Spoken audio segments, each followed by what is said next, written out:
Bah, écoute, ouais, un petit message pour les amoureux de la mer et puis de la côte, finalement, de cette belle région de l'Occitanie. Voilà, écoute, moi j'ai la lourde responsabilité de représenter finalement tout le petit monde de l'Occitanie, quoi.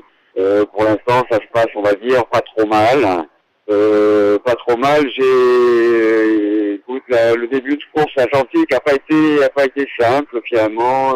Il a profité finalement aux grosses équipes, aux bateaux de dernière génération équipés de foils qui ont mis à profit finalement une météo particulièrement favorable pour des bateaux qui vont vite, quoi. Voilà. Donc il fallait mettre le curseur à 140% pour accrocher le bon wagon. Ça n'a pas été le cas en ce qui me concerne, mais bon, moi j'espère qu'il y a beaucoup de monde qui suit dans la région, que ça va susciter des quelques vocations chez les jeunes, les plus jeunes, je sais qu'il y a beaucoup d'écoles qui suivent le Vendée Globe et j'espère que voilà qu'il y a plus de gamins qui vont aller dans les écoles de voile. Il y en a beaucoup dans la région pour apprendre à faire du bateau et puis pourquoi pas faire des bêtises comme le Vendée Globe dans quelques années ou des dizaines d'années.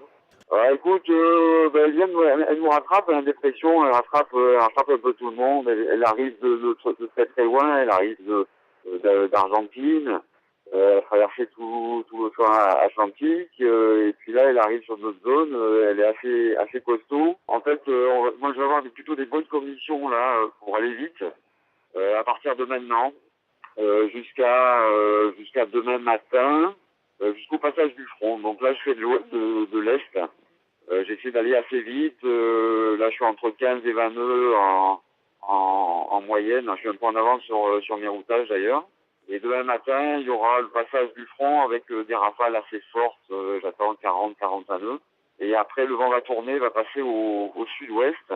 Et je vais pouvoir redescendre vers les Kerguelen avec ce vent d'ouest-sud-ouest qui va rester présent et fort pendant 4-5 jours. Voilà, je pense jusqu'au passage des Kerguelen, je vais avoir ce vent-là. Ça va être du vent de 25-35 nœuds fichés, donc avec des rafales à 40 nœuds, je pense. Voilà, donc ça va aller vite, ça va être un peu chaotique, mais bon, c'est des conditions finalement assez classiques dans ces contrées-là. Donc je vais faire gaffe.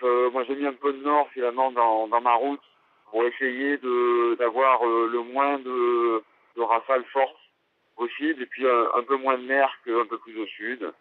Voilà, et puis au final, au niveau des routages, c'est à peu près pareil, c'est à peu près équivalent. Je dois faire quelques milles au bout de 10 jours, donc c'est vraiment rien du tout.